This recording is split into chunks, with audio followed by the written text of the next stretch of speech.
Dan setan sudah meminta kepada Allah, la'aqudunna lahum siratakal mustaqim. Ya Allah, Kau telah menyematkan aku gelar ar-rajim yang tersesat, maka izinkan aku ya Allah untuk menyelewengkan, untuk membelokkan hati-hati hamba-Mu yang mau beriman dan bertaubat kepada jalan yang lurus. Aku akan menyelewengkan mereka dari jalan yang lurus kepada jalan yang akan mereka menjadi sesat, kepada lembah jurang neraka. Aku tidak akan ridho ya Allah.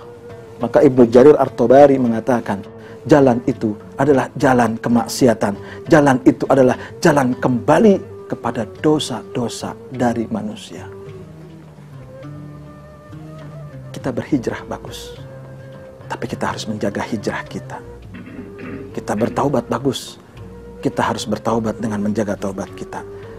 Dan ingat, jangan pernah menjadi pribadi yang jauh lebih baik dari orang lain.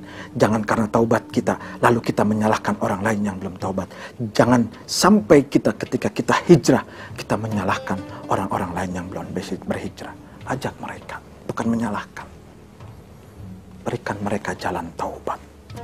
Ajak mereka menuju Shiratal Mustaqim, jalan yang lurus. Sambil kita terus memantapkan hati kita. Mukmin yang baik, kata baginda Nabi, bukan mereka yang gak pernah salah. Mukmin yang baik bukan mereka yang tidak pernah masuk kepada lembah kemaksiatan. Tapi mukmin yang baik ketika masuk ke dalam lembah kemaksiatan, masuk kepada jurang kesalahan, masuk kepada maksiat dan dosa, lalu dia angkat dan tidak mau masuk ke dalam lubang yang kedua kali. Jadilah kita orang-orang yang bersyukur dengan nikmat ini. Lalu nikmat ini kita jadikan sebagai jalan untuk menuju Allah dengan taubat. Apapun dosa kita, apapun kesalahan kita, Allah pasti akan ampuni. Dan ingat, jangan mempermainkan taubat. Iyakum wa muhaqaratiz dzunub, kata baginda Nabi. Jagalah olehmu mempermainkan kembali kepada dosa-dosa, mempermainkan taubat lalu kau berdosa. Jangan pernah kita anggap kecil dosa-dosa kecil. Karena dosa yang kecil semakin lama, semakin besar, semakin lama akan menumpuk. Dan disitulah nanti akan mengundang murka dari Allah Subhanahu wa Ta'ala. Dan dosa inilah yang akan nanti menghempaskan tubuh kita kepada lembah neraka.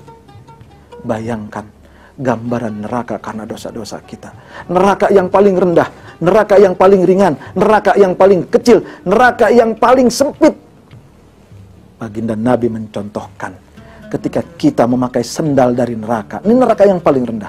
Kita pakai sendal di neraka, yang pecah kepala kita, keluar isi kepala kita.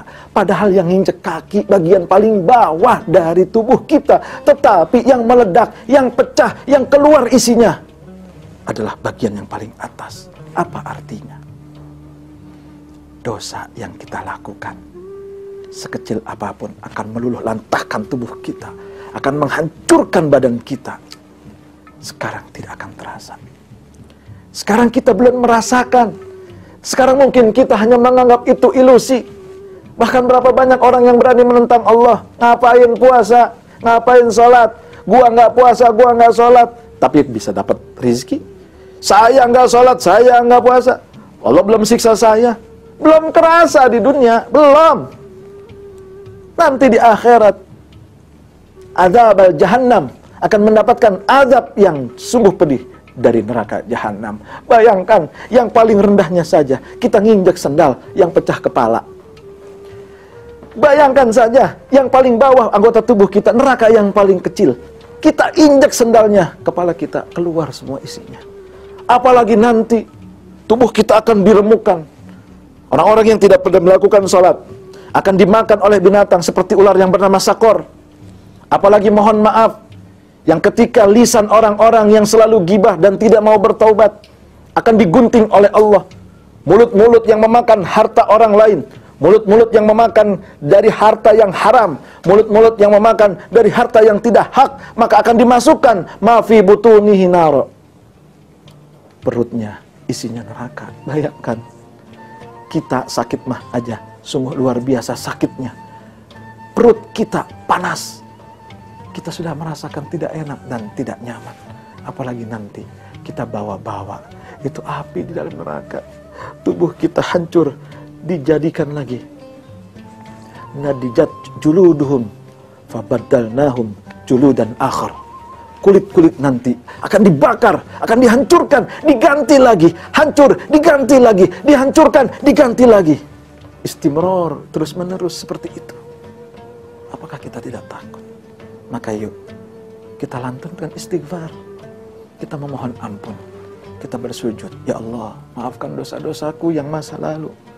Maafkan kesalahan-kesalahanku yang dahulu. Aku bertaubat kepadamu hari ini, ya Allah.